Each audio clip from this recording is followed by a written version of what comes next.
Greetings Tayomi, my name is Keisha Frederica from Diplomacy 1, and in this video I would like to present about the theoretical framework of my research methodology. So, from the research question, to what extent Yayasan Plan International Indonesia prevents child marriage in Indonesia, here are the conceptual diagram. So, there is Yayasan Plan International Indonesia as for the independent variable, and for the dependent variable there are citizen of Indonesia, and for the relation of the IV and DV there are the action of Yayasan Plan International Indonesia to prevent child marriage in Indonesia. So in the next slide, conceptualization and operationalization of independent variable.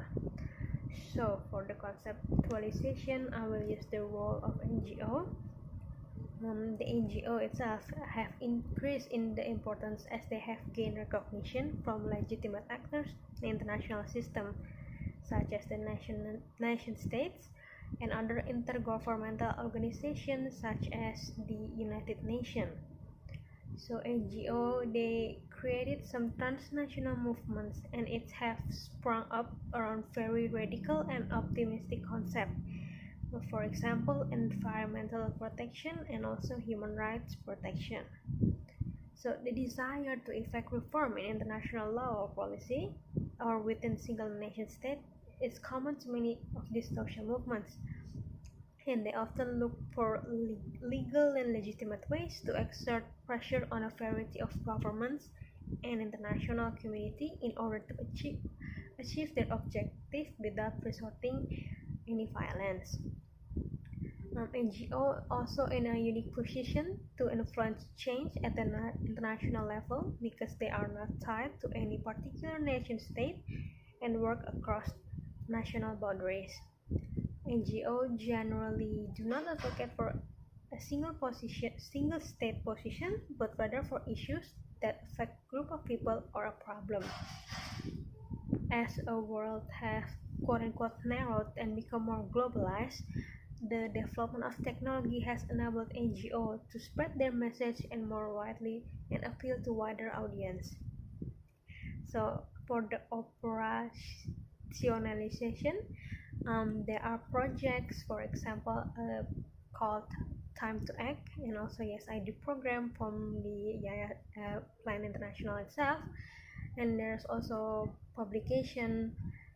For example, here is Getting the Evidence Asia Child Marriage. This is also published by the Plan International, and then also a policy brief that has been done by Plan International or Plan International Indonesia. So the next one is the conceptualization and operationalization of the dependable variable.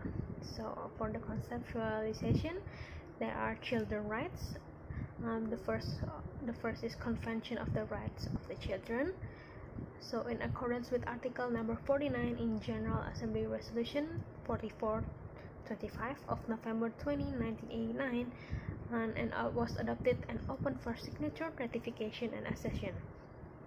It entered into force on September 2nd, 1990. And the next one is a child protection law in Indonesia. So every child has the right to live, grow, develop, and has the right to gain protection from any violence and discrimination as mandated in the 1945 Constitution of the Republic of Indonesia. And to be precise, in Undang-Undang Nomor 35 Tahun 2014, and it talks about child protection, which defines a child is someone who is not yet 18 years old. And for the last one, it is achieving SDG number 5, which is gender equality. The President of Republic Indonesia, Joko Widodo himself, stated that he is committed to legal security to prevent child marriage in April 2018. And under a business as usual scenario, the prevalence of child marriage hopefully will drop 10% in 2030, according to the estimates established by the Indonesian government. So for the operationalization, there are Strategi Nasional Pencegahan Perkawinan Anak or Stranas PPA, and this is a program that is conducted by Indonesian government. There are around five stages. The first stage is mapping the regional condition. Stage 2, building joint commitments, prevention of child marriage. The third stage is planning and budgeting for Stranas PPA. The fourth stage is implementation of marriage prevention, and then the last stages is monitoring and evaluation prevention of child marriage.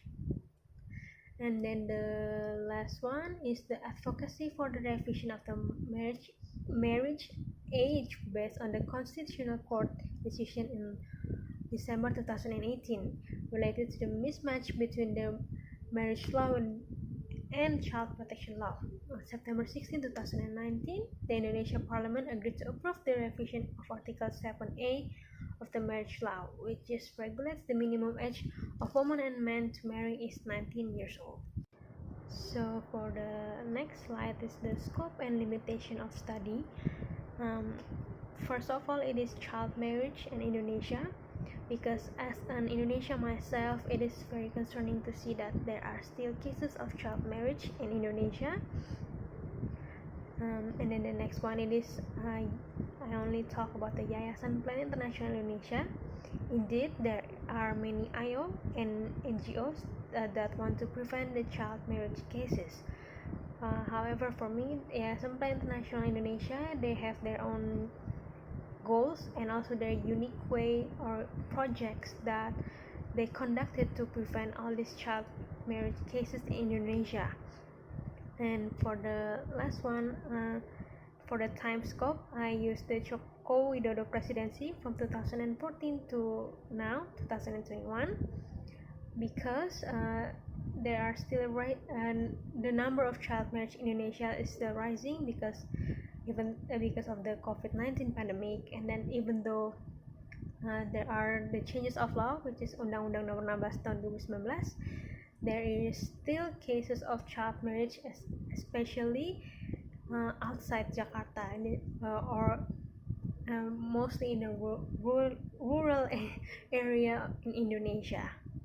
So that's it for my presentation. Thank you very much.